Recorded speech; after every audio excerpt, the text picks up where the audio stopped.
Good morning. Good morning. Blessed morning. Oh my gosh. Good morning. Hi. Hi. Blessed morning, Manuka. My God. Blessed morning, Linya. Blessed morning, Joe. I'm so happy. I'm so happy to see you all here on time for church. Good morning.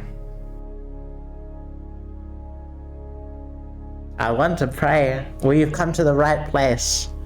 This is the pray place.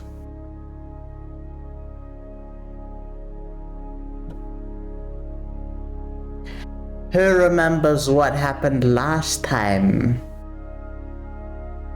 in the book of the Lord? Look at the Lord. Who remembers? This time, you know? Go on.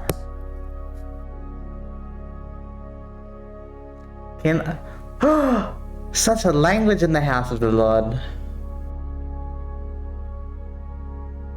Last time, you mean Cain? Cain killed Abel? No. What? Where? I don't know what book you've been reading. I don't remember Cain killing Abel last time. I remember Joseph. No. What did I say? Jacob and the Zower. Jacob and Esau. Jacob has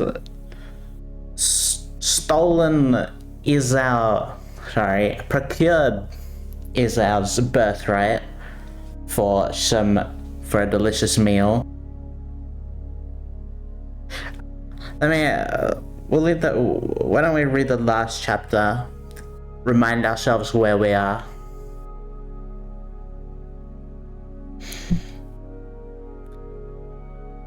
Jacob lived in the land where his father had stayed, the land of Canaan. This is the account of Jacob's family. Now, we're not reading that. Israel loved Joseph more than any of his other sons because he had born to him in his old age, and he made an ornate robe for him. When his brothers saw that their father loved him more than any of them, they hated him and could not speak a kind word to him. Joseph had a dream, and where he told to his brothers, oh right, I remember. Joseph, I don't know what I read to bring up the last thing. My mistake.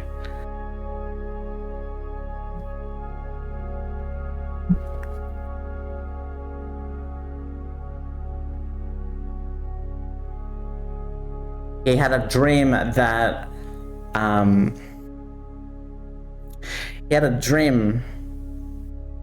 and when he told it to his brothers, they all hated him.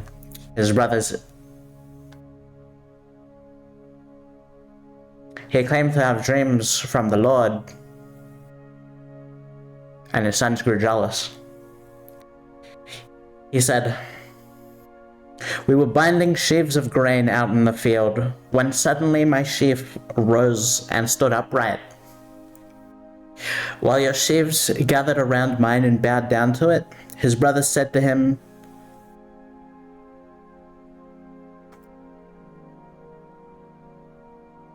full stop. His brothers said to him, do you intend to reign over us? Will you actually rule us?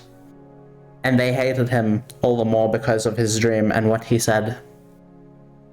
Then he had another dream, and he told it to his brothers. Listen, he said, I had a dream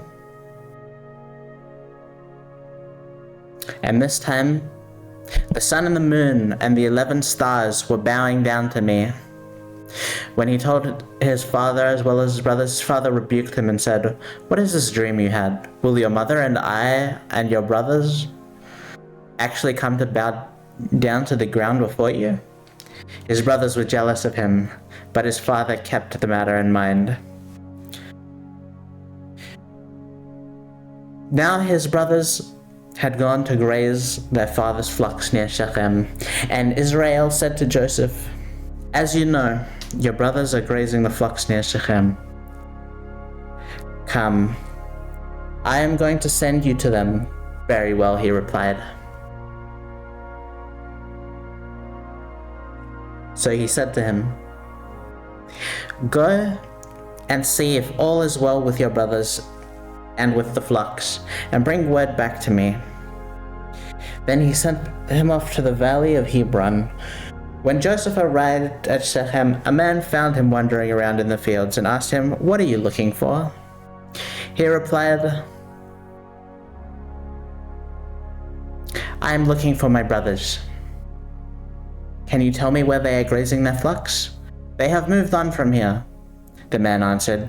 "I heard them say, 'Let's go to Dothan.'" So Joseph went after his brothers and found them near Dothan. But they saw him in the distance, and before he reached them, they plotted to kill him. Here comes that dreamer," they said to each other. "Come now, let's kill him and throw him into one of the cisterns and say that a ferocious animal devoured him. Then we'll see what comes of his dreams." When Reuben heard this, he tried to rescue him from their hands. "Let's not take his life," he said. "Don't shed any blood.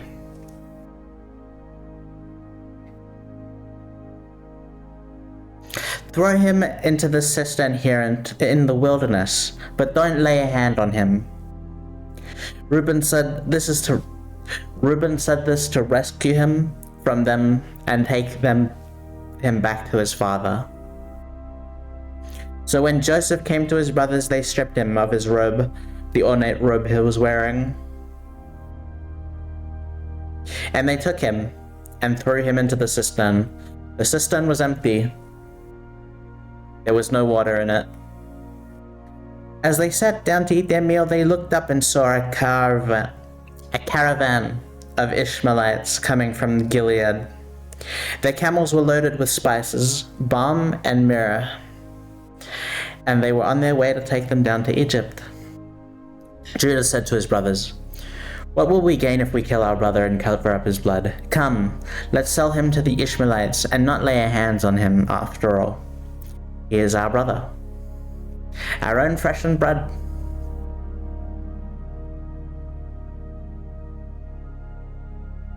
His brothers agreed. So when the Midianite merchants came by, his brothers pulled Joseph out of the cistern and sold him for 20 shekels of silver to the Ishmaelites, who took him to Egypt. When Reuben returned to the cistern and saw that Joseph was not there, he tore his clothes.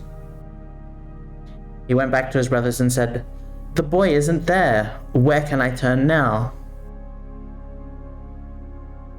They got Joseph's robe, slaughtered a goat, and dipped the robe in blood. They took the ornate robe back to their father and said, "We found this. Examine it to see whether it is your son's robe." He recognized it and said, "It is my son's robe.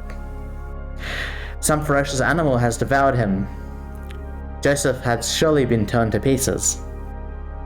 Then Jacob tore his clothes, put on a sackcloth, and mourned for his son for many days. All of his sons and daughters came to comfort him, but he refused to be comforted. "No," he said, "I will continue to mourn until I join my son in the grave." So his father wept for him. Meanwhile, the Midianites sold Joseph in Egypt to Potiphar, one of Pharaoh's officials, the captain of the guard. And now we're all caught up. Do you guys remember? Happened last time? At that time, Judah left his brothers and went down to stay with a man of Adullam named Hira. There, Judah met... Good morning, Garion. Blessed morning. There, Judah met the daughter. Blessed morning, Manuka. Blessed morning, Garion. Good morning. Have you? Blessed morning, Blessed Manuka. morning, Rai. Blessed morning. There, Judah met the daughter of the Canaanite man named Shua. He married her and made love to her. She became pregnant and gave birth to a son who was named She conceived again and gave birth to a son named Onan. She gave birth to still another son and named him Shelah. It was at Kezib that she gave birth to him. Judah got a wife for his firstborn, and her name was Tamar. But Judah's firstborn, was wicked in the Lord's sight. So the Lord put him to death. Damn. Just like that. Then Judah said to Onan, "Sleep with your brother's wife, and fulfill your duty to her as a brother-in-law, to raise up offspring for your brother." Blessed morning, Rai. Bless. Oh my, blessed morning, Ish. Good morning. I hope you're both having a blessed holiday.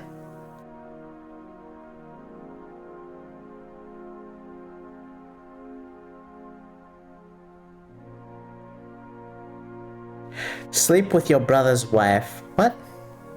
Then Judah said to Onan, "Sleep with your brother's wife, and fulfill your duty to her as a brother-in-law, to raise up offspring for your brother." But Onan knew that the child would not be his. So whenever he slept with his brother's wife, he spilled his what? He spilled his semen.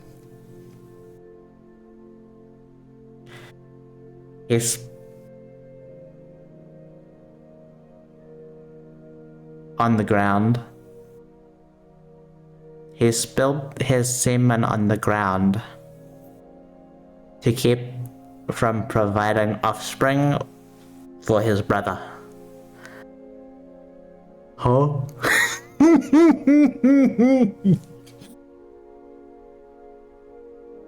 This verse is why some people think masturbation is a sin. What?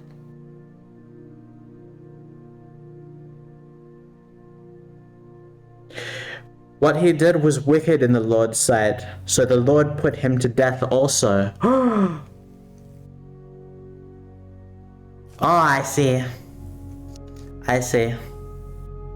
Masturbation. So when you spill semen, God doesn't look very fondly of that. Oh.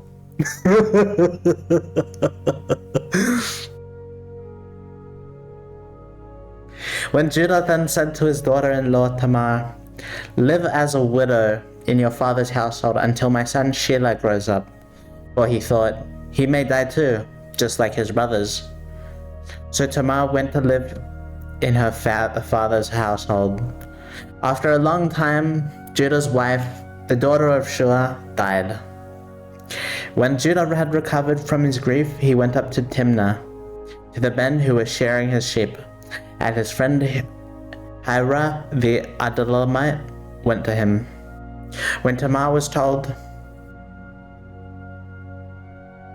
"Your father-in-law is on his way to Timnah to shear his sheep," she took off her widow's clothes, covered herself with a veil to disguise herself, and then sat down at the entrance to Anaim, which is on the road to Timnah. For she saw that though Shelah had now grown up, she had not been given to him as his wife.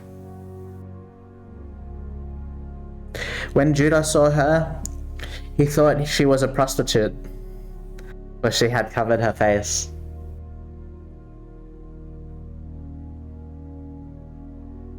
A lot of harsh language in this chapter. Not realizing that she was his daughter-in-law, he went over to her by the roadside and said, "Come now, let me sleep with you." "And what will you give me to sleep with you?" she asked.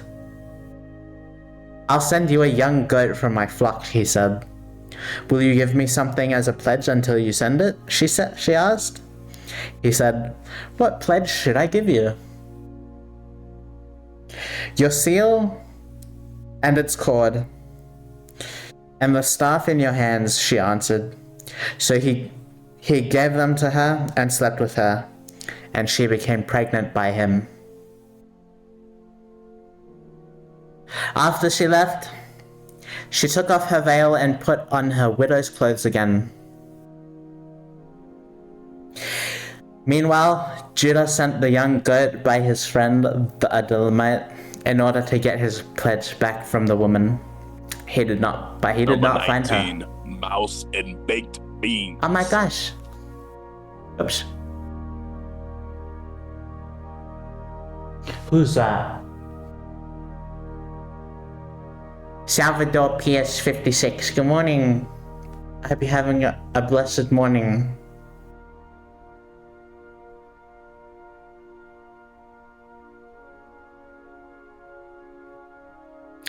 Meanwhile, Judah sent the young goat by his friend, the Adullamite, in order to get his pledge back from the woman.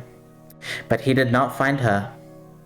He asked the man who lived there, Blessed morning, Manuka. "Blessed morning, Kami. Having a blessing day. Bless." Goat for sex is a good trade. Pretty good. Well, goats weren't mass bred back in those days, so goat was worth quite a bit. Bless. We have an amazing morning. He asked the men who lived there, "Where is the shrine prostitute who is beside the road at Enam?" "There hasn't been any shrine prostitute here," they said. So he went back to Judah and said, "I didn't find her." Besides, the men who lived there said, "There hasn't been a shrine prostitute there." Then Judah said, "Let her keep what she has, or we will become a laughingstock. After all, I did send her this young goat, but you didn't find her." I'm working on it. I'm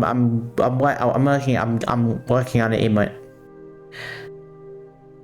I'm mentally preparing myself to draw one, but we'll have one of these days.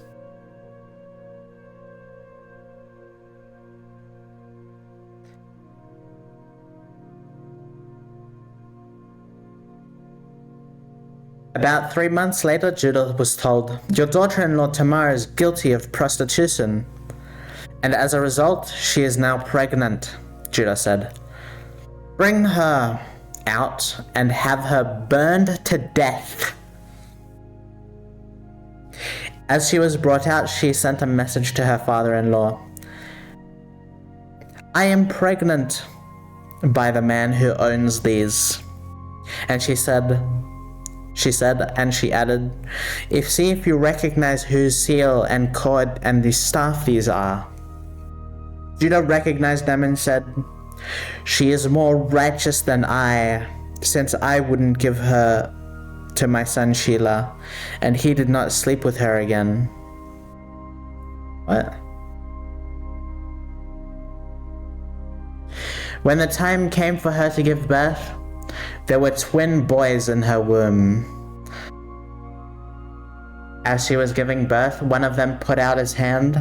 So the midwife took a scarlet thread and tied it on his wrist and said, "This one came out first." But when he drew back his hand, his other brother came out. And she said, "So this is how you have broken out." And he was named Perez. Then his brother, who had the scarlet thread on his wrist, came out, and he was named Zerah. Now Joseph had been taken down to Egypt. Potiphar, an Egyptian who was one of the Pharaoh's officials, the captain of the guard, brought him from the Ishmaelites who had taken him there. The Lord was with Joseph, so that he prospered, and he lived in the house of the Egyptian master. When his master saw that the Lord was with him, and that the Lord had gave him success in everything he did, she was not burned, for she was not a prostitute, but in fact only just prostituting herself one time.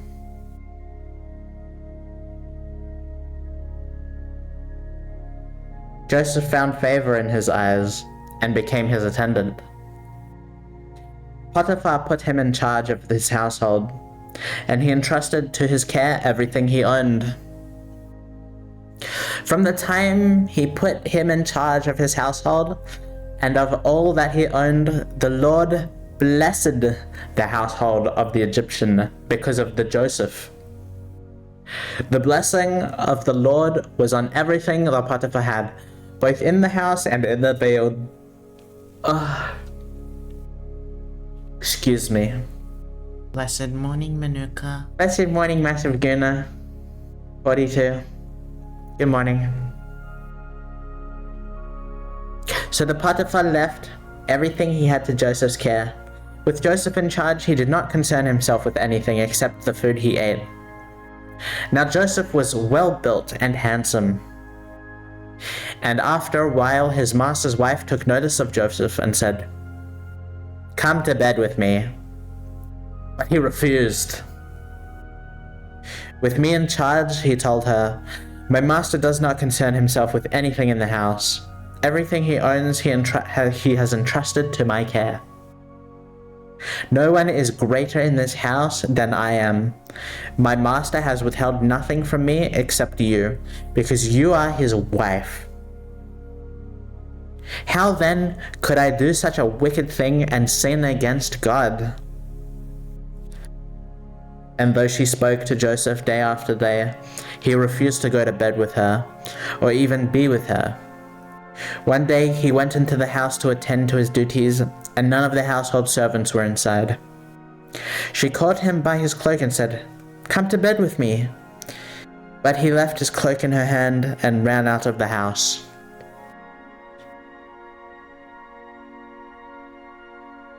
Joseph is Blessed kind of morning, Chad. Manuka. Kind of Chad. Chad, I'm disappointed in all of you.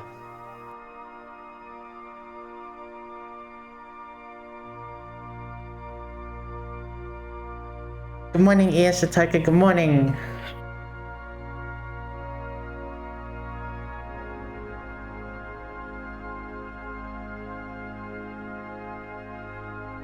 There's a message in this chapter to take Blessed away, morning, you know. Manuka. Blessed morning, Ed.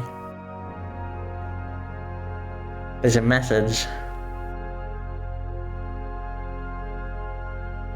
Don't know what it is, but there is a message. When she saw that he had left his cloak in her hand and had run out of the house, she called her household servants. "Look," she said to them, "this Hebrew has been brought to us to make a sport of us. He came in here to sleep with me, but I screamed. When he heard me scream for help, he left his cloak beside me and ran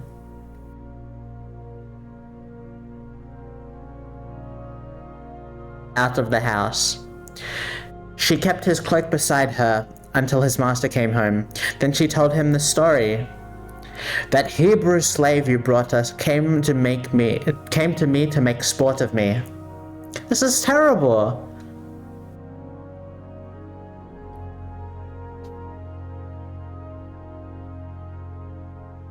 Women have done it again. How do they keep doing it? How does this happen? How does this keep happening, guys?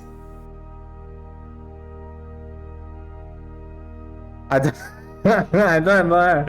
I don't know. I don't get it.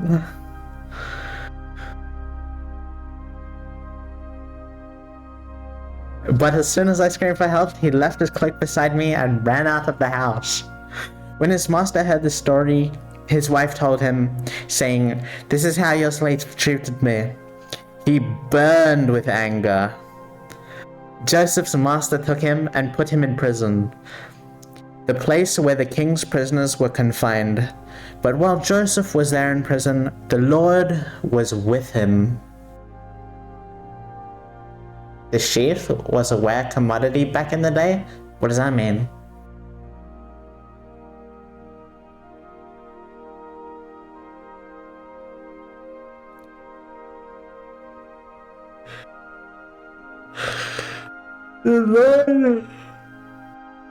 The Lord was with him. He showed him kindness and granted him favor in the eyes of the prison warden. People will never fail to do the worst stuff ever. So true.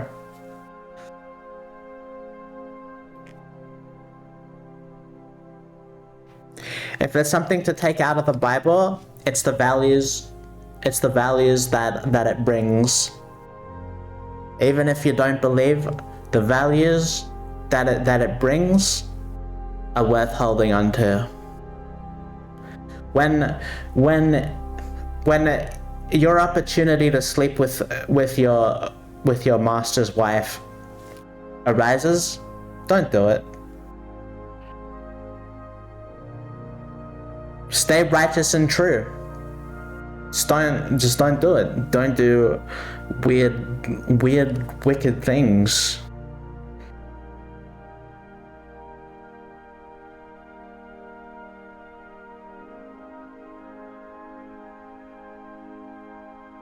Oh, really? Vagina comes from the Latin word for sheath? Really? Okay.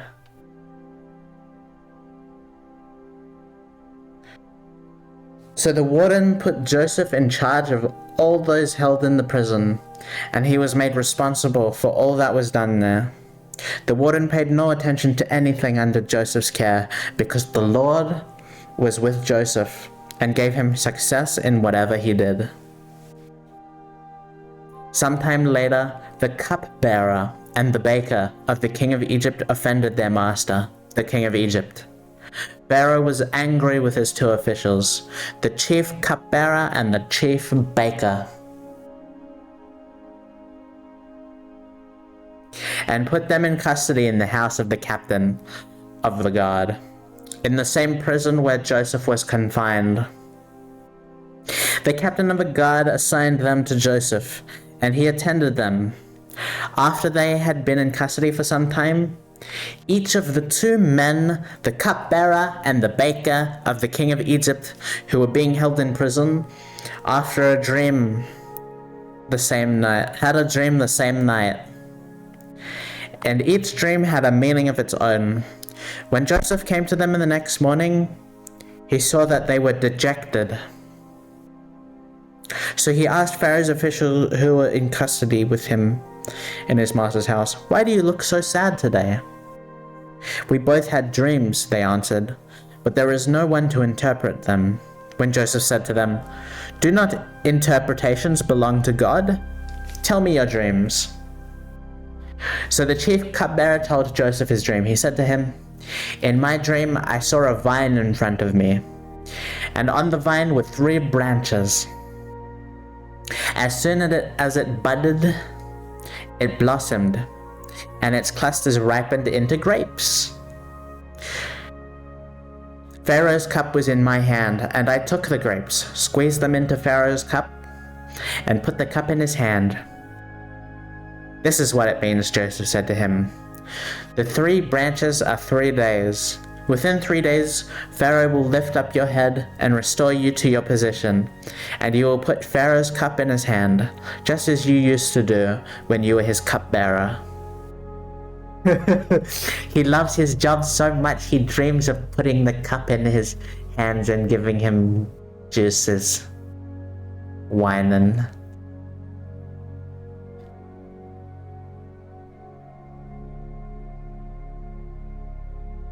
But when all goes well with you, remember me and show me kindness. Mention me to Pharaoh and get me out of this prison.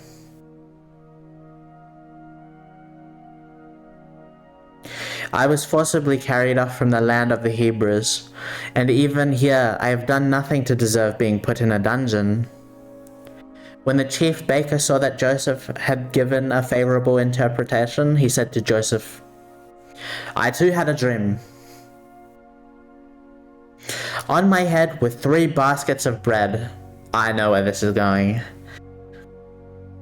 In the top basket were all kinds of goods for Pharaoh, but the birds were eating them out of the basket on my head.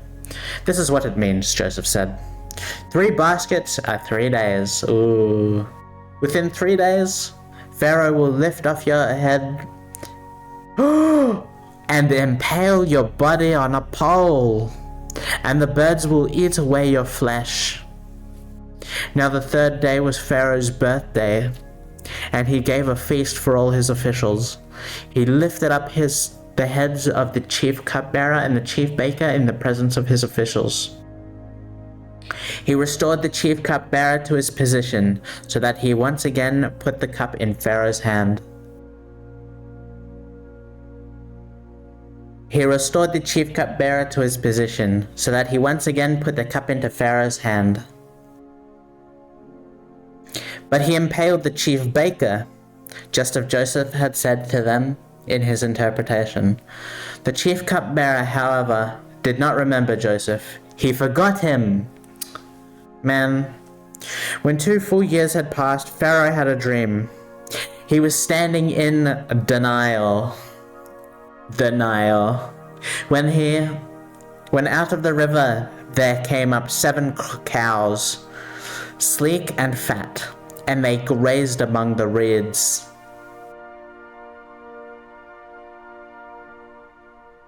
After them, 7 other cows, ugly and gaunt, came up out of the Nile and stood beside those on the riverbank. And the cows that were ugly and gaunt ate up the 7 sleek fat cows. Then Pharaoh woke up. He fell again asleep and had a second dream. 7 heads of grain, healthy and good, were growing on a single stalk. After them, 7 other heads of grain sprouted, thin and scorched by the east wind. The thin heads of grain swallowed up the 7 healthy, full heads. Then Pharaoh woke up.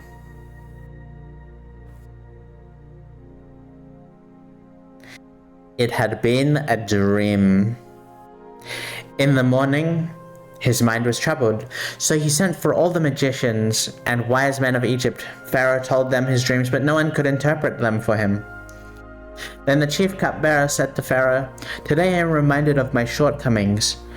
Pharaoh was once angry with his servants, and he imprisoned me and the chief baker in the house of the captain of the guard. Each of us had a dream the same night, and each dream had a meaning of its own. Now, a young Hebrew was there with us, a servant of the captain of the guard. We told him our dreams, and he interpreted them for us, giving each a man the interpretation of his dream.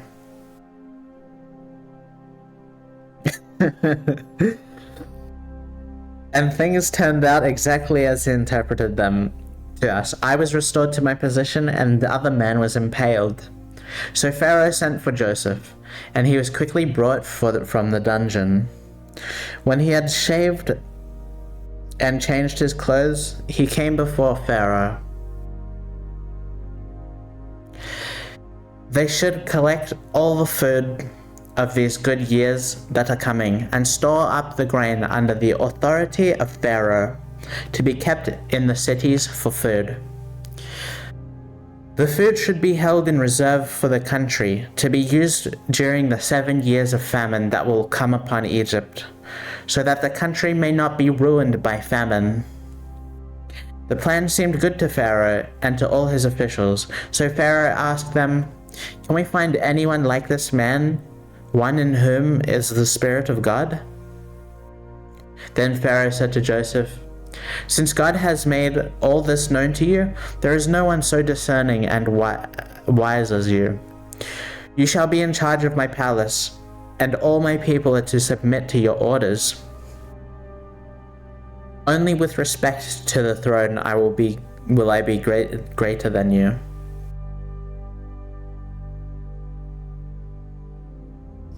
Yeah, no sorry?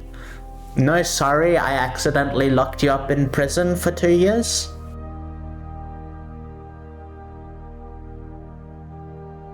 So Pharaoh said to Joseph, "I hereby put you in charge of the whole land of Egypt." Then Pharaoh took his signet ring from his finger and put it on Joseph's finger. He dressed him in robes of fine linen and put a gold chain around his neck. He had him ride in a chariot as a second in command, and people shouted before him, "Make way! Make way!" Thus he put him in charge of the whole land of Egypt. Then Pharaoh said to Joseph, "I am Pharaoh, but without your word, no one will lift hand or foot in all of Egypt." Pharaoh gave Joseph the name Zephanath-Paneah, and gave him Asenath, daughter of Potiphar, priest of On, to be his wife. And Joseph went throughout the land of Egypt. Joseph was 30 years old when he entered the service of Pharaoh, king of Egypt. And Joseph went out from Pharaoh's presence and traveled throughout Egypt.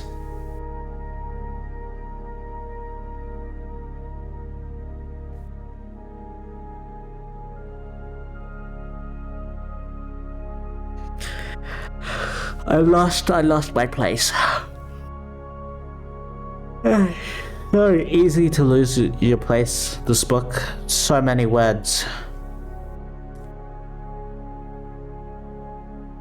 During the 7 years of abundance, the land produced plentifully. Joseph collected all the food produced in those 7 years of abundance in Egypt and stored it in the cities. In each city he put the food grown in the fields surrounding it. Joseph stored up huge quantities of grain, like the sand of the sea. So it was so much that he stopped keeping records because it was beyond measure. Before the years of famine came, 2 sons were born to Joseph by Asenath, daughter of Potiphar, priest of On. Joseph named his firstborn Manasseh, and said, "It is because God has made me forget all my trouble and all my father's household."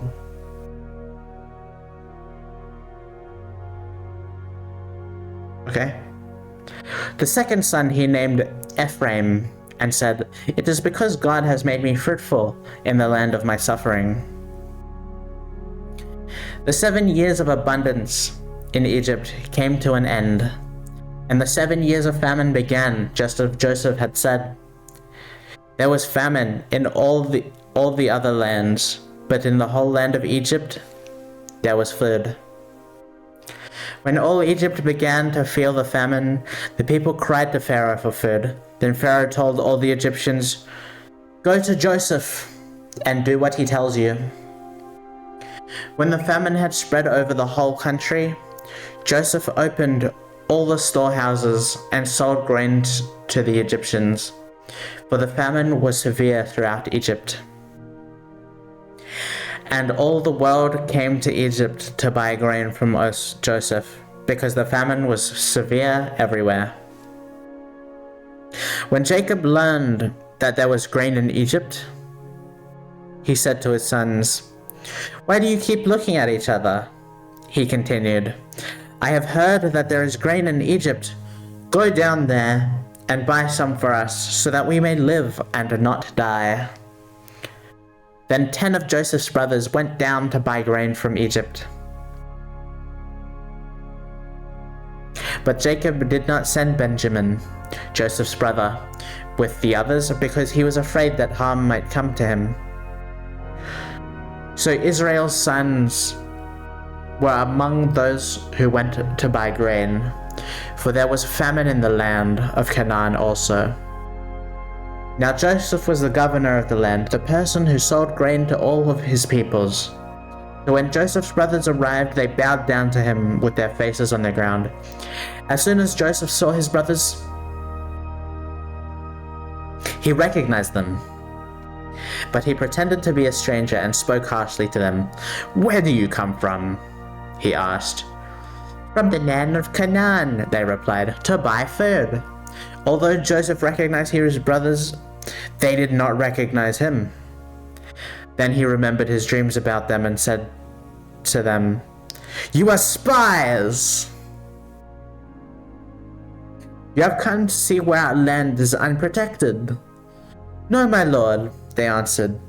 "Your servants have come to buy food. We are all the sons of one man. Your servants are honest men, not spies." "No," he said to them. "You have come to see where our land is unprotected." But they replied, "Your servants are 12 brothers, the sons of one man who lives in the land of Canaan. The youngest is now with our father, and one is no more." Joseph said to them, "It is just as I told you. You are spies, and this is how you will be treated. As surely as Pharaoh lives, you will not leave this place until your youngest brother comes here. Send one of your number to get your brother. The rest of you will be kept in prison, so that your words may be tested to see if you are telling the truth. If you are not, then as surely as Pharaoh lives, you are spies." "Please, Joseph, have mercy on your brothers. Show kindness. This isn't the Joseph that I know, that I've known my whole life." And he put them all in custody for 3 days. On the 3rd day, Joseph said to them, "Do this and you will live, for I fear God. If you are honest men, let one of your brothers stay here in prison while the rest of you go, and take grain back for your starving household.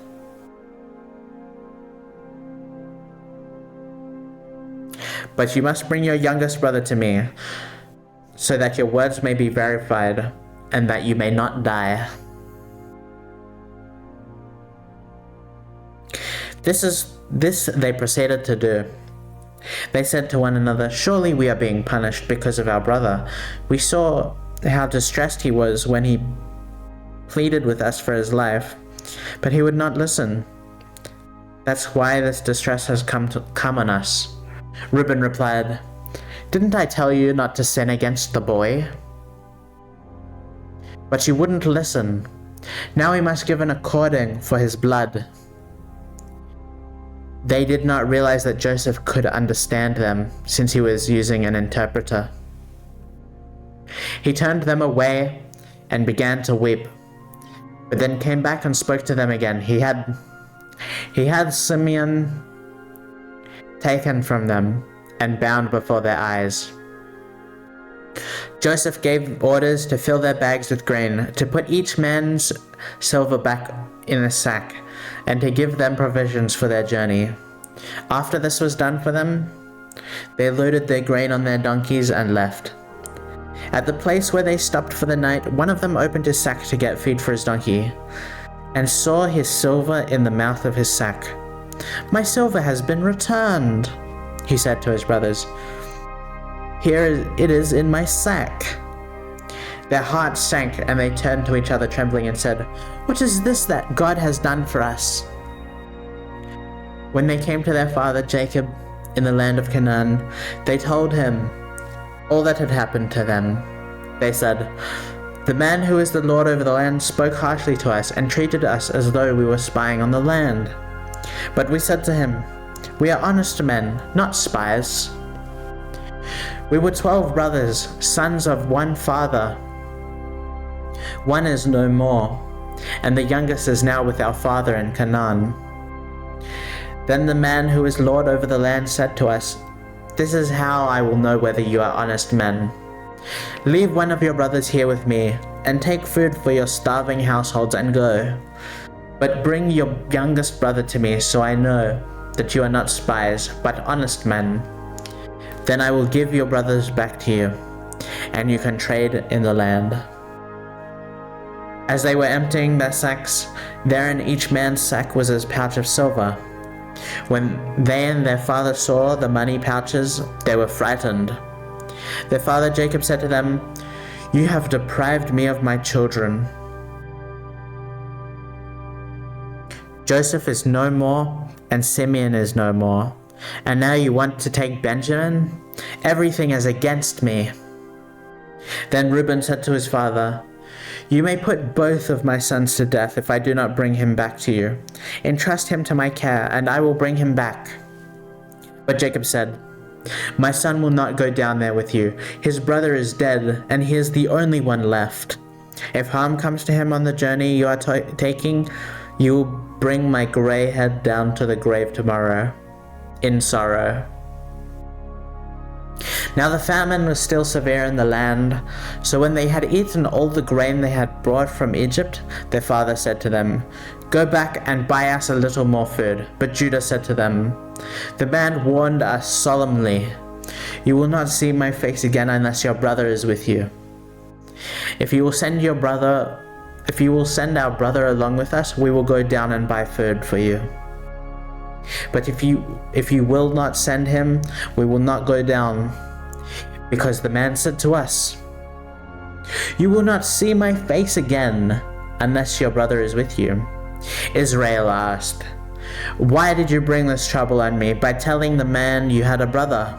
They replied, "The man questions us closely about ourselves and our family." Is your father still living?" he asked. "Do you have a brother?" We simply answered his questions. How are we to know he would say, "Bring your brother down here"? Then Judah said to Israel his father, "Send the boy along with me, and we will go at once, so that we and you and our children may live and not die. I myself will guarantee his safety. You can hold me personally responsible for him. If I do not bring him back to you and set him here before you, I will bear the blame for you before you all my life. As it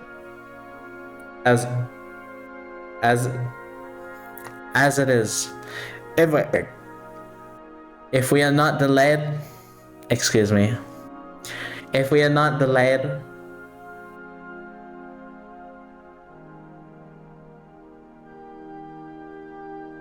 we could have gone and returned twice." Then their father Israel said to them, "If it must be, then do this.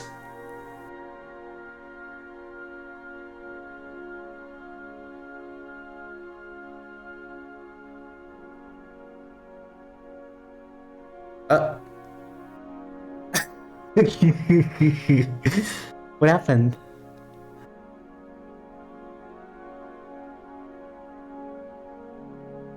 Then their father Israel said to them, "If it must be, then do this. Put some of the best products of the land in your bags and take them down to the man as a gift. A little balm and a little honey, some spices and some myrrh, some pistachio nuts and almonds. Take double the amount of silver with you, for you must return the silver that was put back into the mouth of your sack. Perhaps it was a mistake. Take your brother also and go back to the man at once, and may God Almighty grant you mercy before the man, so that he will let your other brother and Benjamin come back with you. As for me, if I am bereaved, I am bereaved." So the men took the gifts and double the amount of silver, and Benjamin also. They hurried down to Egypt and presented themselves to Joseph. When Joseph saw Benjamin with them, he said to the steward of the house, "Take these men to my house, slaughter an animal, and prepare a meal. They are to eat with me at noon."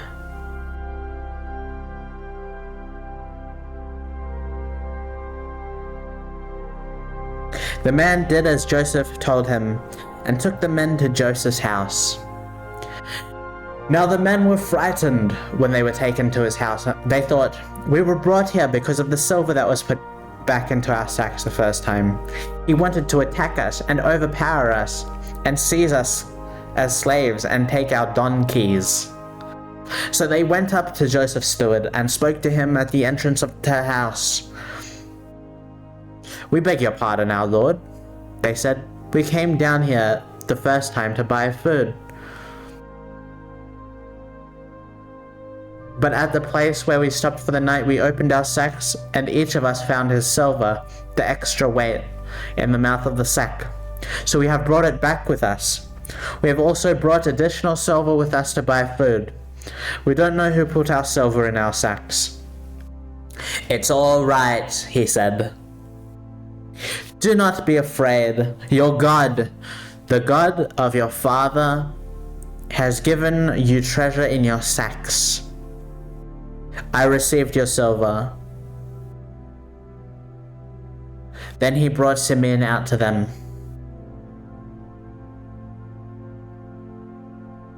The steward took the men into Joseph's house, gave them water to wash their feet, and provided fodder for their donkeys. They prepared gifts for Joseph's arrival at noon, because they had heard that they were to eat there. When Joseph came home, they presented to him the gifts.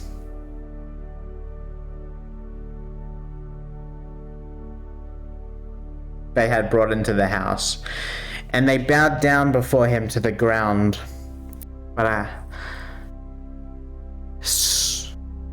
He asked them how they were, and then he said, "How is your aged father you told me about? Is he still living?" They replied, "Your servant, our father, is still alive and well." And they bowed down, prostrating themselves before him. As he looked about and saw his brother Benjamin, his own mother's son, he asked, "Is this your youngest brother, the one you told me about?" "Hi, Kaz, good morning. Bless."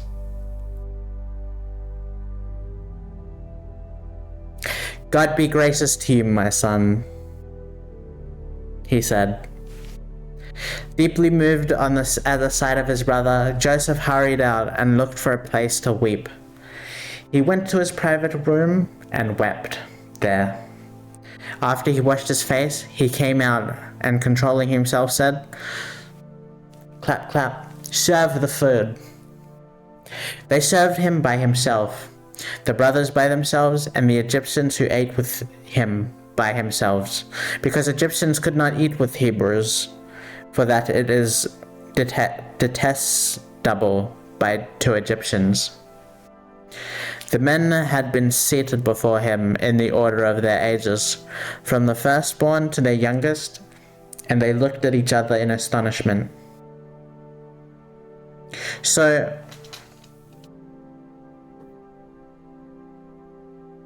they ate. So the Egyptians ate. The Egyptians ate, and everybody watched them eat, and then they took turns eating. When the portions were served to them from Joseph's table, Benjamin's portion was 5 times as much as anyone else's, so they feasted and drank freely with him. Now Joseph gave these instructions to the steward of the house. Fill the men's sack with as much food as they can carry, and put each man's silver in the mouth of his sack. Then put my cup, the silver one, in the mouth of the youngest one's sack, along with the silver for his grain." And he did as Joseph said. As the morning dawned, the men were sent away on their way with their donkeys. They had not gone far from the city when Joseph said to his steward, "Go after those men at once, and when you catch up with them, say to them, 'Why have you repaid good with evil?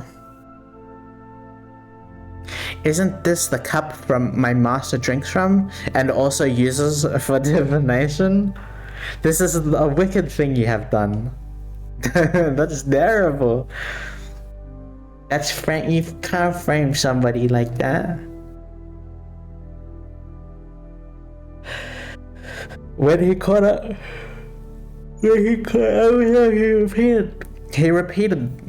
When he caught up with them, he repeated these words to them.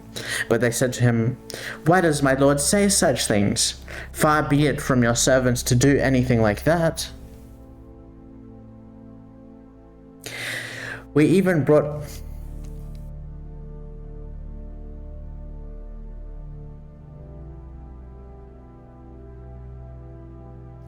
brought back to you from the land of Canaan the silver we found inside the mouths of our sacks.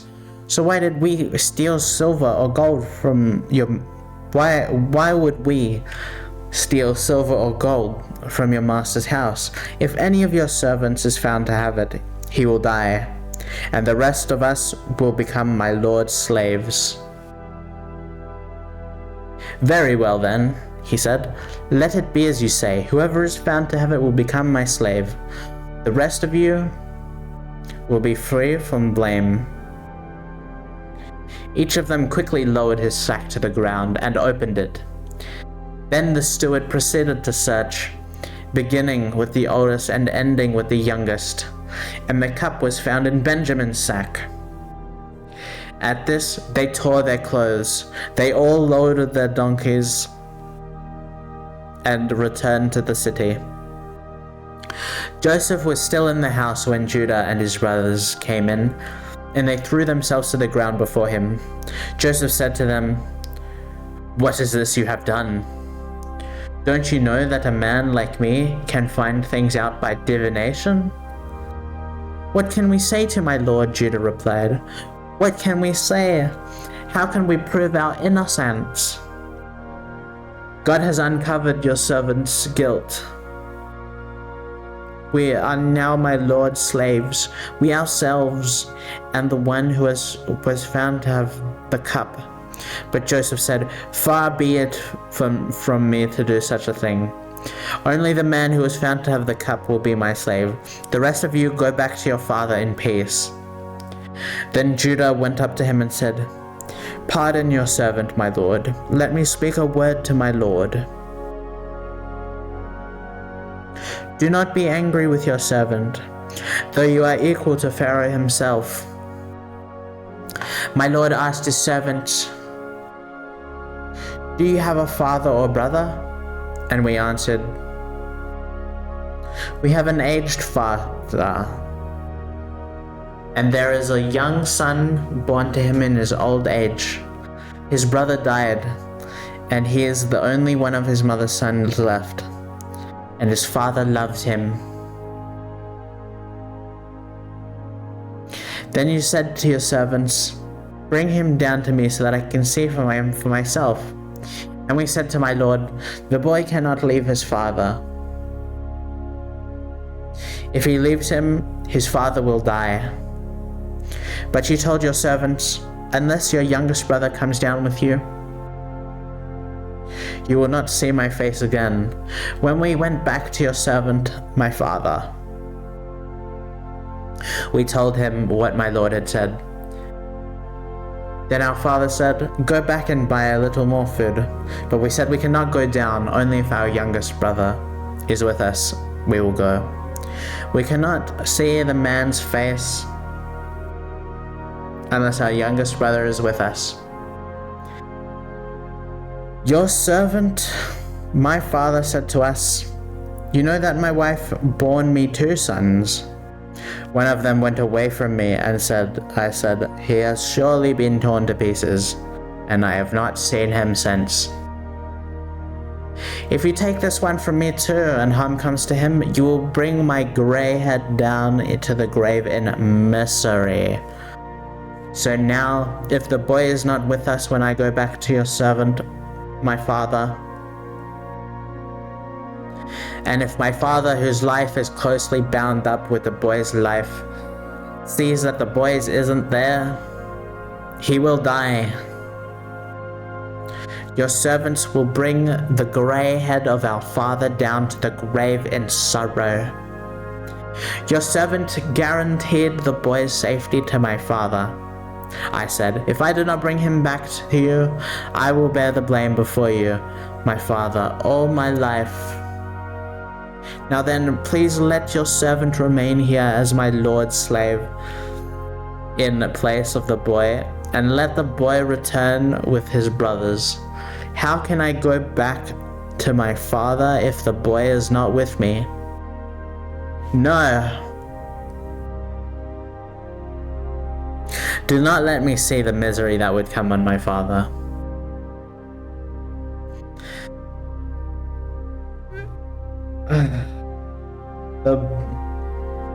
Then Joseph, good morning, Pika.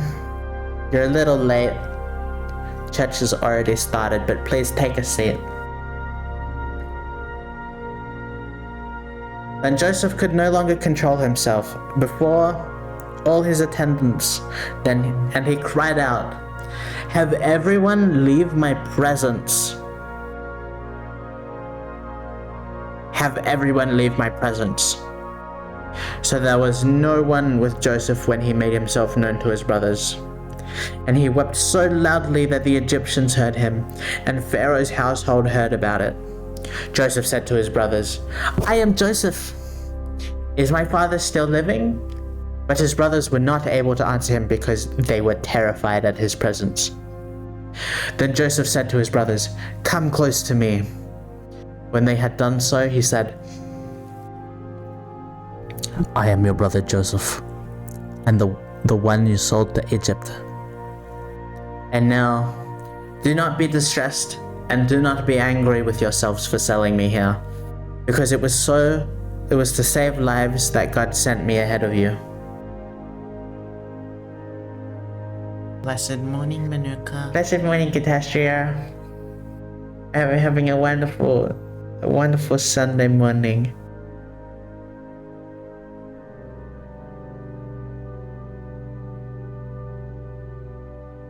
For 2 years now, there has been famine in the land.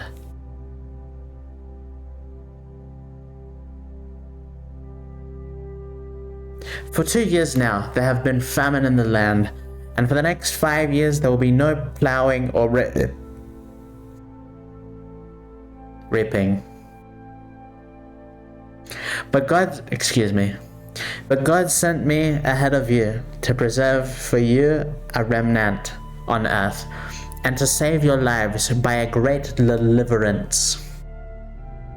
So then, it was not you who sent me here, but God. He made me father to Pharaoh, lord of his entire household and ruler of all Egypt. Now hurry back to my father and say to him, 'This is what your son Joseph says. God has made me lord of all Egypt. Come down to me. Don't delay. You shall live in the region of Goshen and be near me. You, your children and grandchildren, your flocks and herds, and all you have. I will provide for you there, because 5 years of famine are still to come. Otherwise, you and your household and all who belong to you will become destitute. You can see for yourselves, and so can my brother Benjamin, that it is really I who am speaking to you. Tell my father all about all the honor accorded me in Egypt, and about everything you have seen. and bring my father down here quickly." Then he threw his arms around his brother Benjamin and wept.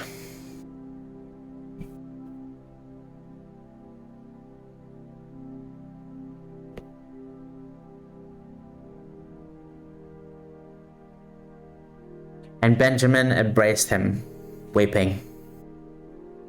And he kissed all his brothers and wept over them. Afterward, his brothers talked with him. When the news reached Pharaoh's palace that Joseph's brothers had come, Pharaoh and all his officials were pleased. Pharaoh said to Joseph, "Tell your brothers, do this. Load your animals and return to the land of Canaan, and bring your father and your families back to me. I will give you the best land of Egypt, and you can enjoy the fat of the land." You are also directed to tell them, "Do this. Take some carts from Egypt for your children and your wives, and get your father and come. Never mind about your belongings, because the best of all Egypt will be yours." So the sons of Israel did this. Joseph gave them carts, as Pharaoh had commanded, and he also gave them provisions for their journey. To each of them he gave new clothing, but to Benjamin he gave 300 shekels of silver and 5 sets of clothes. And this is what he said to his father: 10 donkeys loaded with the best things of Egypt, and 10 female donkeys loaded with grain and bread and other provisions for his journey. Then he sent his brothers away, and as they were leaving, he said to them, "Don't quarrel on your way." So they went up out of Egypt and came to their father, Jacob, in the land of Canaan. They told him, "Joseph is still alive. In fact, he is ruler of all Egypt."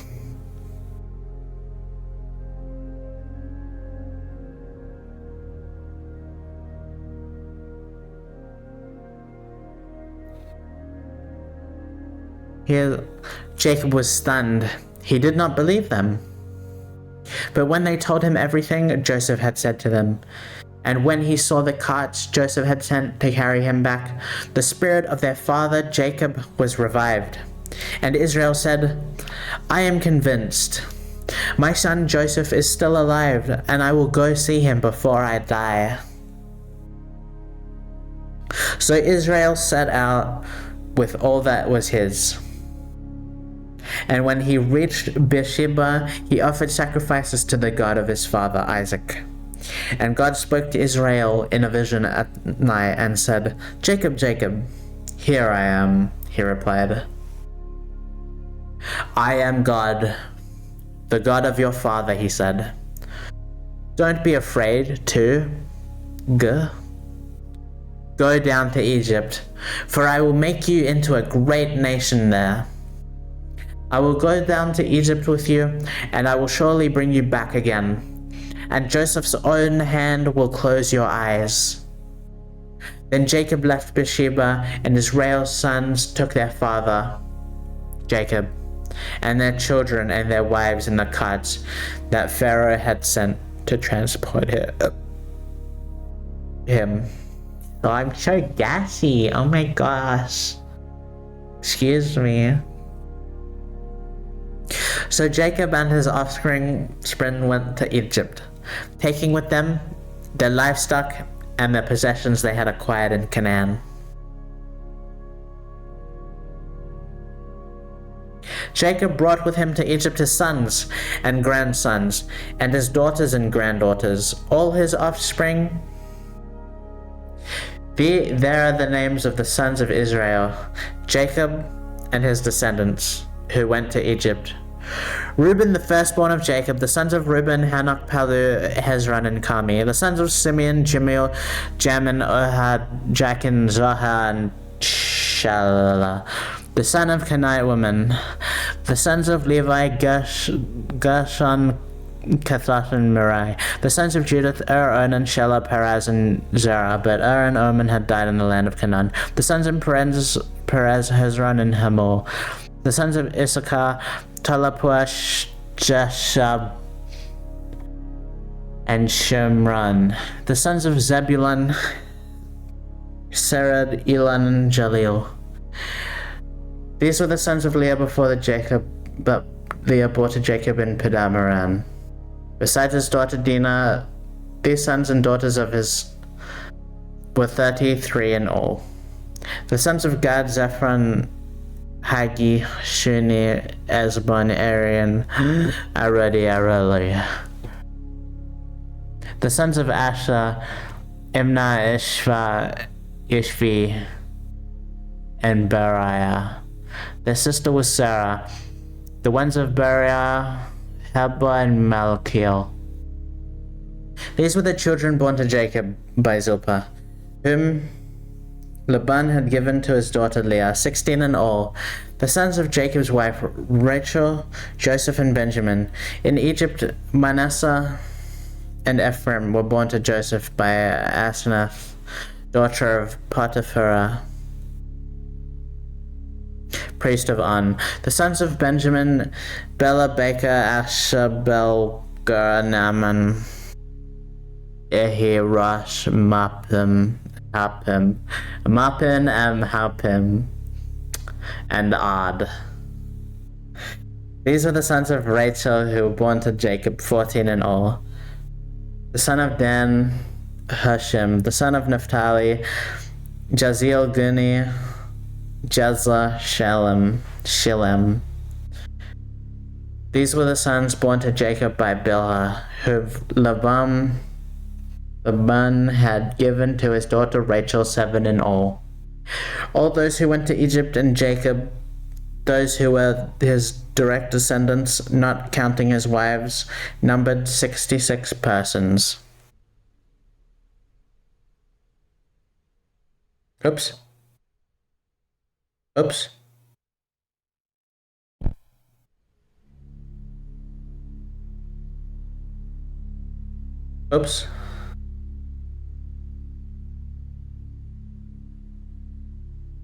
With the two sons who had been born to Joseph in Egypt, the members of Jacob's family which went to Egypt were 70 in all.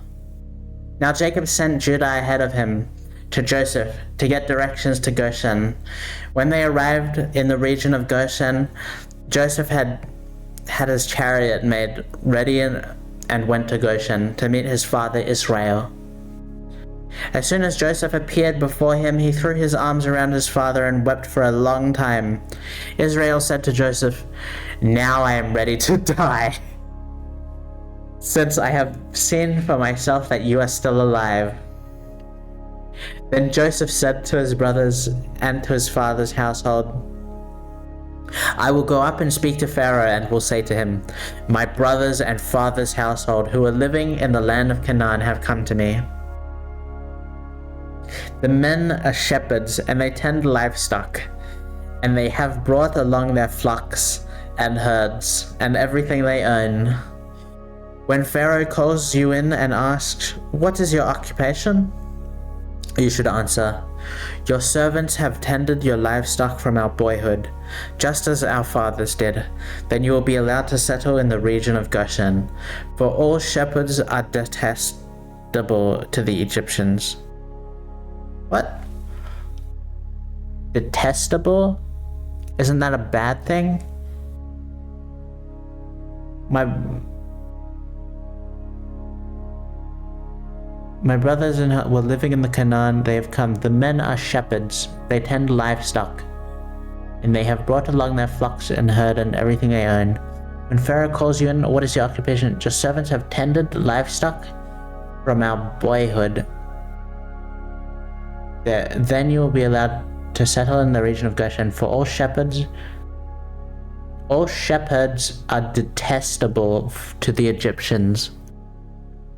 So he's telling the brothers to say to the Pharaoh that they're shepherds, so that they're detestable.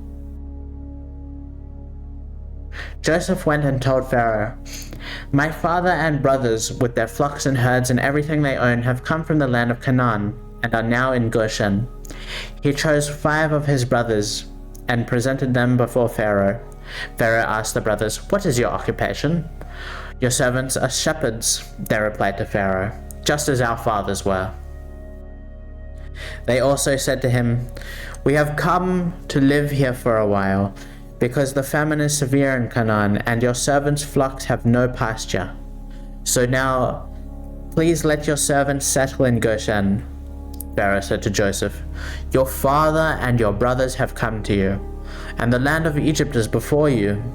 Settle your father and brothers in the best part of the land. Let them live in Goshen, and if you know of any among them with a special ability, put them in charge of my own livestock." Then Joseph brought his father, Jacob, in and presented him before Pharaoh. After Jacob blessed Pharaoh, Pharaoh asked him, "How old are you?" And Jacob said to Pharaoh, "The years of my pilgrimage are 130. My years have been few and difficult, and they do not equal the years of the pilgrimage of my fathers." Then Jacob blessed Pharaoh and went out from his presence. So Joseph settled his father and his Egyptians in Egypt, and gave them property in the best part of the land, the district of Ramses,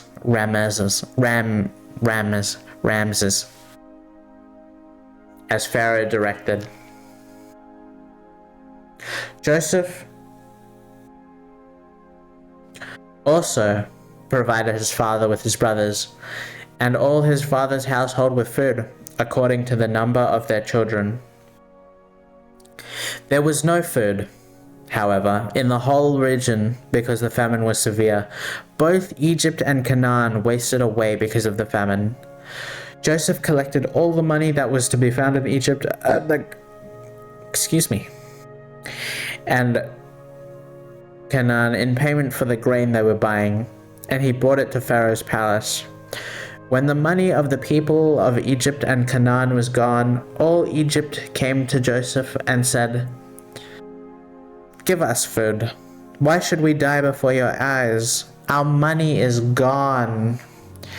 "Then bring your livestock," said Joseph. "I will sell you food in exchange for your livestock." Aren't the livestock food?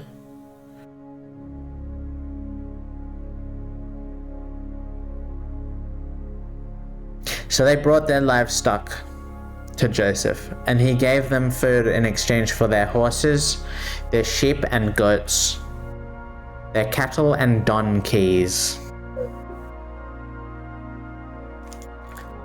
Oops. Hi.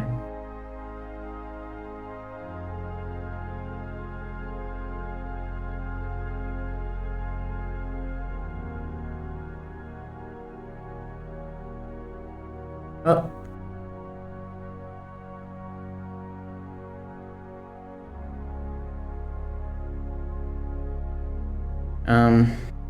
We're actually almost done.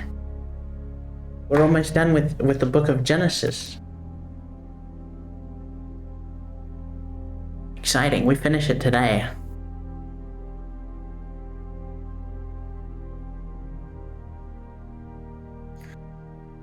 So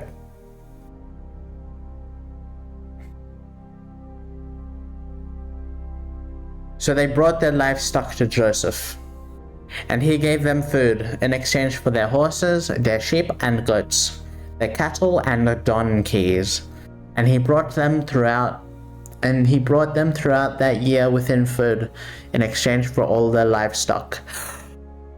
When that year was over, they came to him the following year and said, "We cannot hide from our Lord the fact that since our money is gone and our livestock belongs to you, there is nothing left for our Lord except our bodies and our land. Why should we perish before your eyes? We and our land as well. Buy us and our land our land in exchange for food, and we, with our life, and we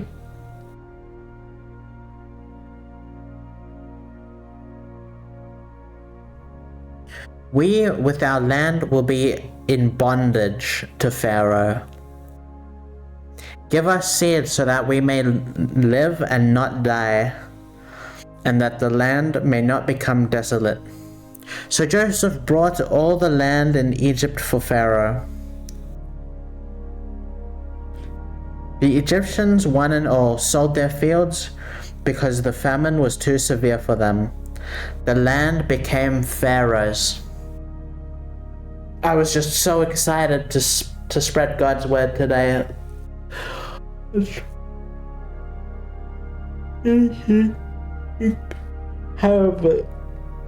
However, he did not.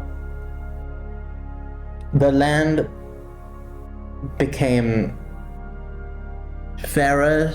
The land became Pharaoh's, and Joseph reduced the people to servitude. From one end of Egypt to the other. However, he did not buy the land of the priests, because they received a regular allotment from Pharaoh and had food enough from the allotment Pharaoh gave them. That is why they did not sell their land. Joseph said to the people, "Now that I have brought you and your land today for Pharaoh, here is seed for you, so you can plant the ground. But when the crop comes in, give a fifth of it to Pharaoh.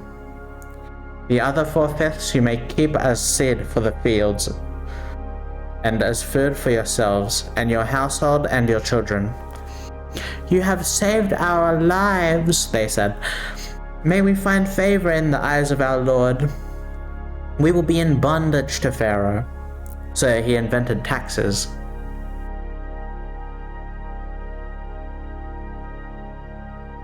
So Joseph established it as a law concerning Egypt, So Joseph established it as law concerning a land in Egypt, still in force today. Still in force today?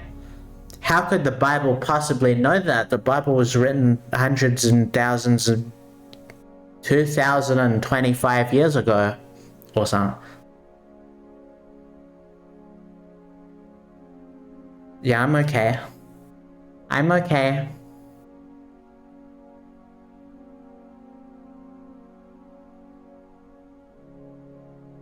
Okay, that a fifth of the... That a fifth of the produce belongs to Pharaoh. It was only the land of the priests that did not become Pharaoh's. Do we still have Pharaoh? Is that...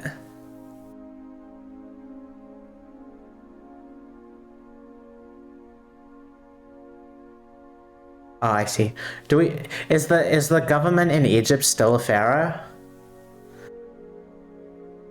Do they still have pharaoh? That would be cool. You know, like a pharaoh. Obviously not with like slaves or anything, but like if their government was still called, if the government was still a pharaoh, like the cold pharaoh, but they did like democratic voting. It's a president. Damn.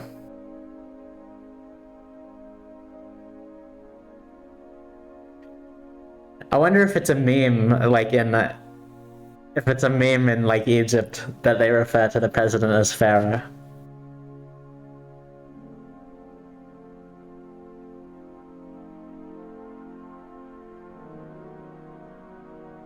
Now the Israelites settled in Egypt in the region of Goshen.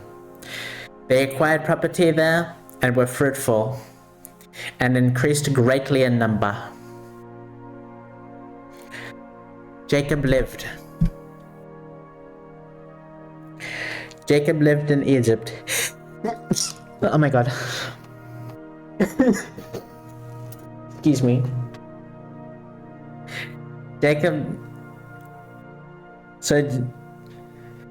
Now, what? Now the Israelites settled in Egypt, in the region. If he wore a funny pharaoh hat, that'd be pretty cool. Yeah. Yeah. If they still had those customs. Now the Israelites settled in Egypt, in the region of Goshen. They acquired property there, and they were fruitful and increased greatly in number. Jacob lived in Egypt 17 years, and the years of his life were 147. When the time drew near for Israel to die, he called for his son Joseph and said to him, "If I have found favor in your eyes, put your hand under my thigh, and promise that you will show me kindness and faithfulness. Do not bury me in Egypt, but when I rest with my fathers, carry me out of Egypt and bury me where they are buried." "I will do as you say," he said. "Swear to me," he said. Then Joseph swore to him, and Israel worshipped me as he leaned on the top of his staff. Sometime later, Joseph was told, "Your father is ill." So he took his two sons, Manasseh and Ephraim, along with him. When Jacob was told, "Your son Joseph has come to you," Israel rallied his strength and sat up on the bed. Jacob said to Joseph, "God, Almighty, appeared to me at Luz in the land of Canaan, and there he blessed me and said to me, 'I am going to make you faithful and increase your numbers. I will make you a community of peoples, and I will give you this land as an everlasting possession to your descendants after you.' Now then, your two sons born to you in Egypt before I came to you, here will be reckoned.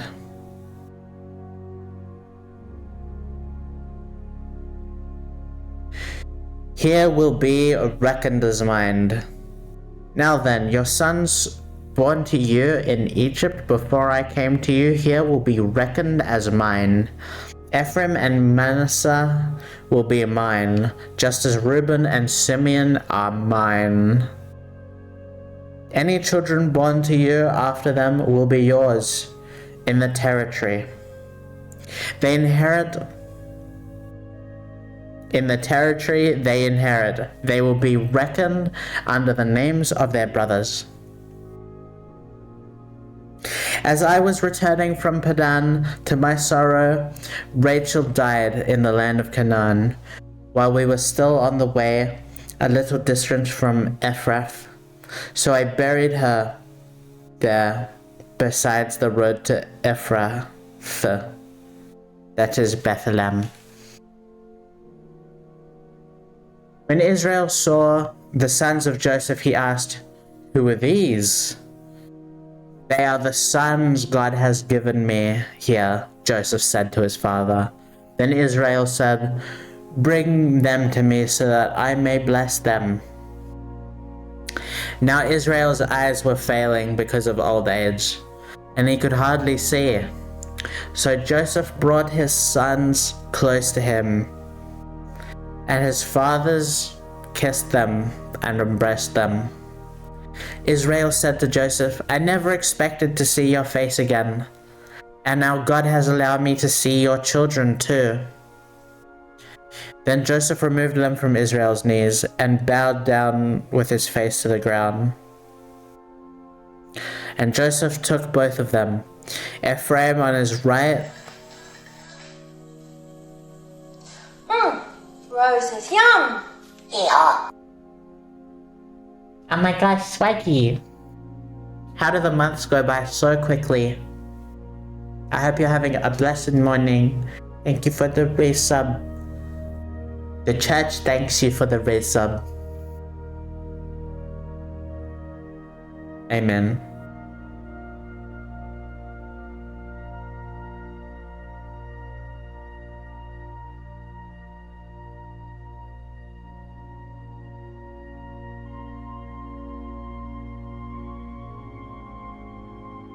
And Joseph took both of them. Ephraim was on his right toward Israel's left hand, and Manasseh on his left toward Israel's right hand. I am having a very blessed morning. That's amazing.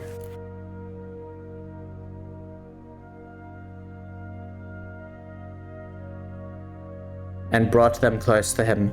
But Israel reached out his right hand and put it on Ephraim's head, though he was the younger, and crossing his arms, and put his left hand on Manasseh's head, even though Manasseh was the firstborn.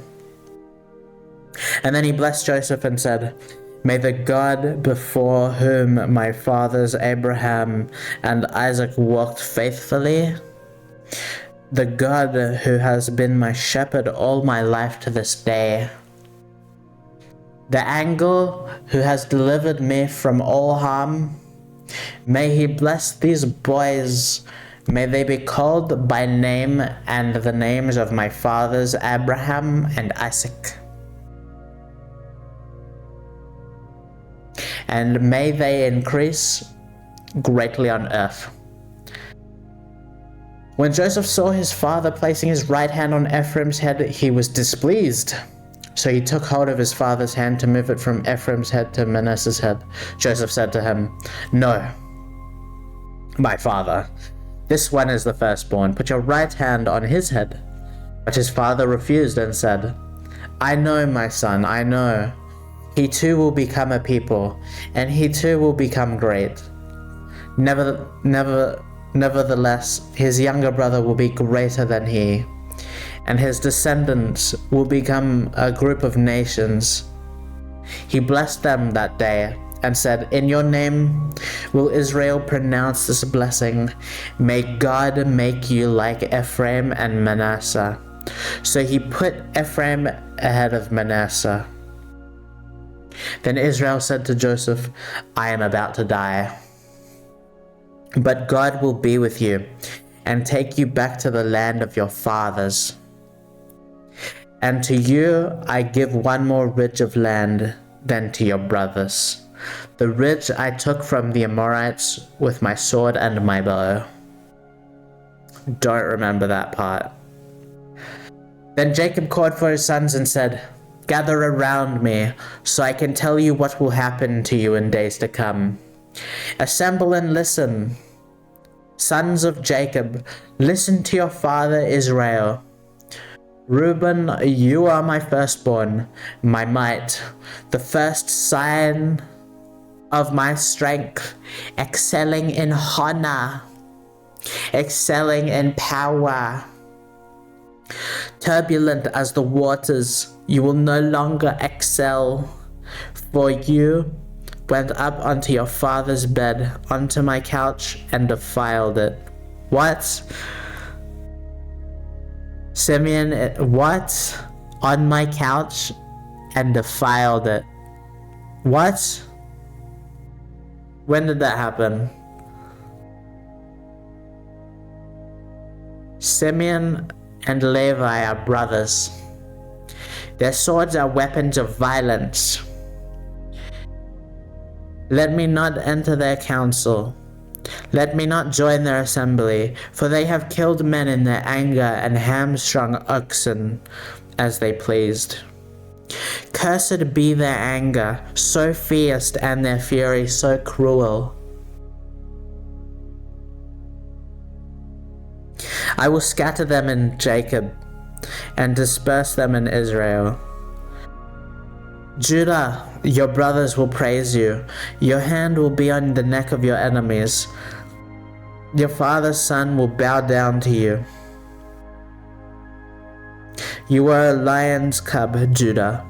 You returned from the prey. My son, like a lion he crouches and lies down, like a lioness who dares to rouse him.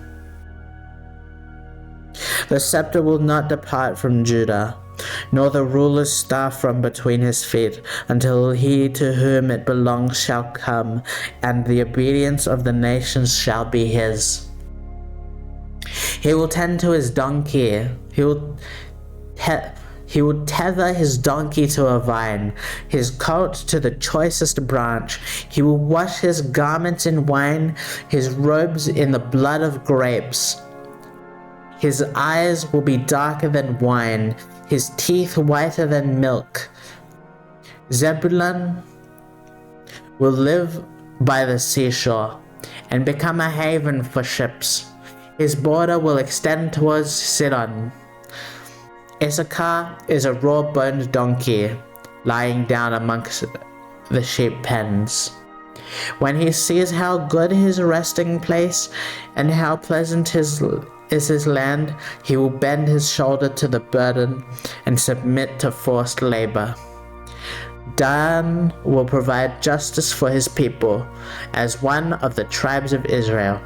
Dan will be a snake by the roadside, a viper along the path that bites the horse's heels so that its riders tumble backwards. I look for your deliverance, Lord. Gad will be attacked by a band of raiders, but he will attack them at their heels. Asher's food will be rich. He will provide delicious delicacies fit for a king.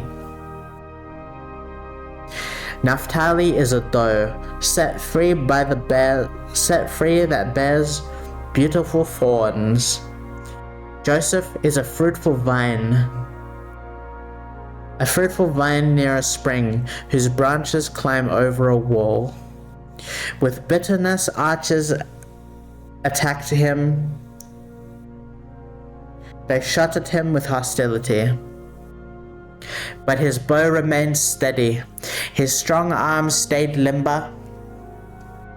Because of the hand of the mighty one of Jacob, because of the shepherd, the rock of Israel.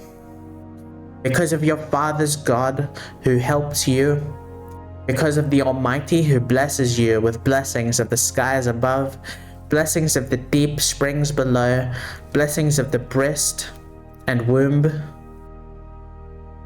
Your father's blessings are greater than the blessings of the ancient mountains, than the bounty of the age-old hills. Let all these rest on the head of Joseph, on the brow of the prince among his brothers. Benjamin is a ravenous wolf. In the morning he devours the prey, in the evening he divides the plunder. All these are the 12 tribes of Israel, and this is what their father said to them when he blessed them, giving each the blessing appropriate to him.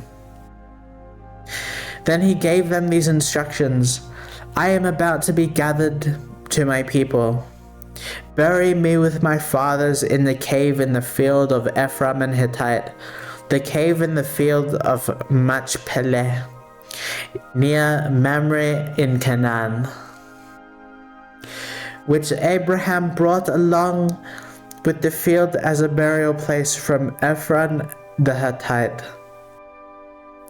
There Abraham and his wife Sarah were buried. There Isaac and his wife Rebekah were buried. And there I buried Leah. The field and the cave in it were bought from the Hittites. When Jacob had finished giving instructions to his sons, he drew his feet up into the bed.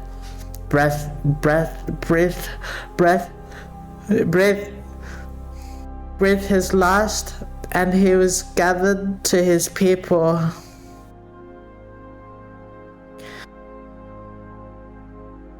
Well, Joseph threw himself on his father and wept over him and kissed him. Then Joseph directed the physicians in his service to embalm his father Israel. So the physicians embalmed him, taking a full 40 days, for that was the time required for embalming. And the Egyptians mourned him for 70 days. When the days of mourning had passed, Joseph said to Pharaoh's court, If I have found favor in your eyes, speak to Pharaoh for me. Tell him, my father made me swear an oath and said, I am about to die. Bury me in the tomb I dug for myself in the land of Canaan. Now let me go up and bury my father, then I will return. Pharaoh said, Go up and bury your father, as he made you swear to do. So Joseph went up to bury his father. All Pharaoh's officials accompanied him. The dignitaries of his court and all the dignitaries of Egypt. Besides all the members of Joseph's household and his brothers and those belonging to his father's household, only their children and their flocks and herds were left in Goshen.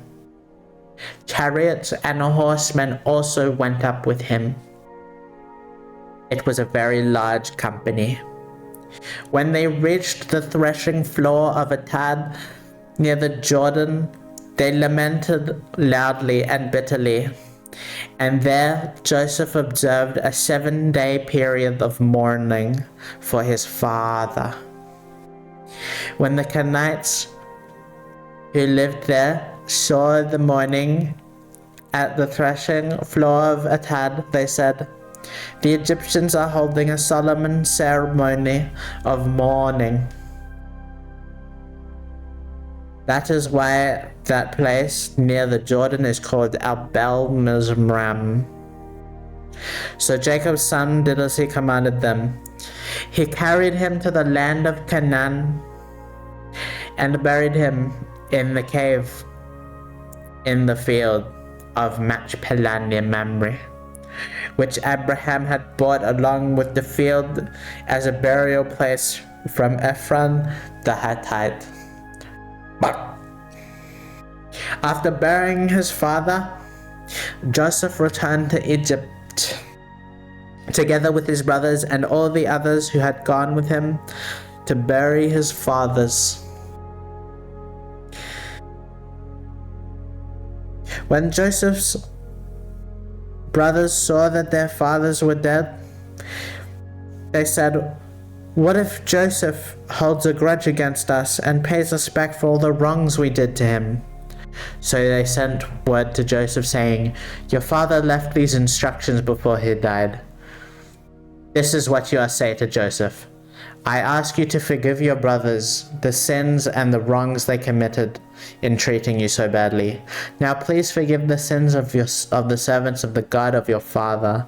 When their message came to him, Joseph wept. So they lied? So they're lying.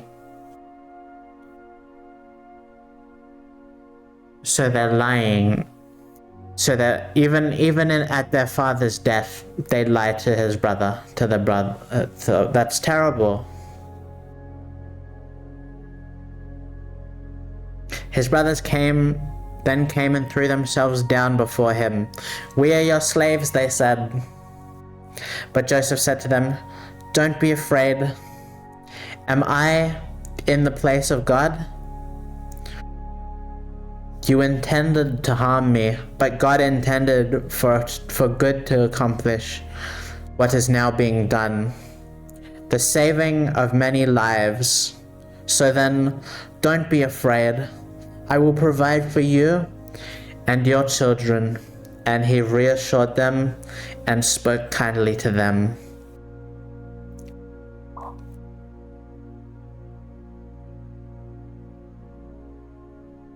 Wow.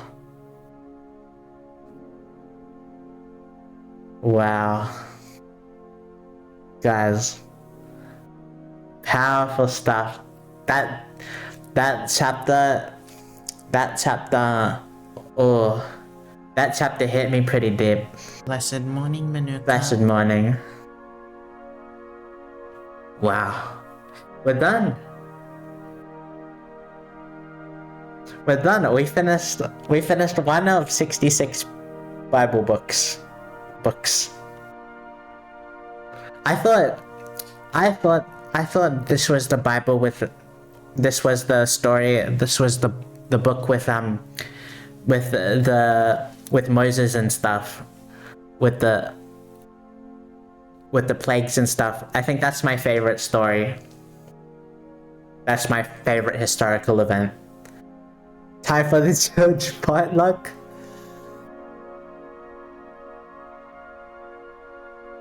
I'm really excited to see what happens next session, and I hope to all see you all there.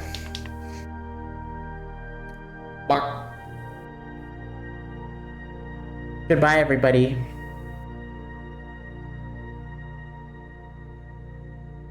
It's been absolutely amazing to have you all here, and for this opportunity to read to you the word of the Lord, the book of the Lord.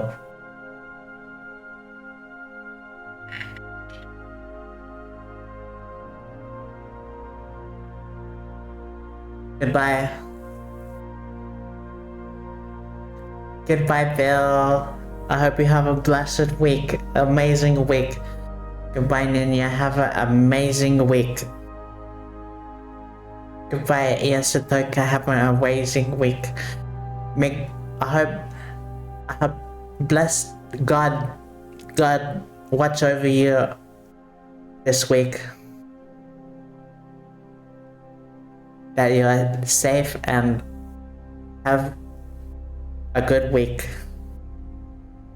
Fruitful. May your week be bountiful, and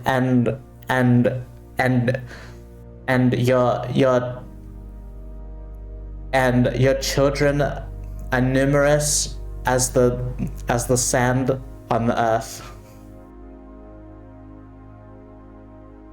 Have a good night. Have a good sweet dreams. Goodbye, Joe. Have a good night. Sweet dreams. Bless. Have a blessed week. Bless. Goodbye. Goodbye. Bye bye. Bye bye.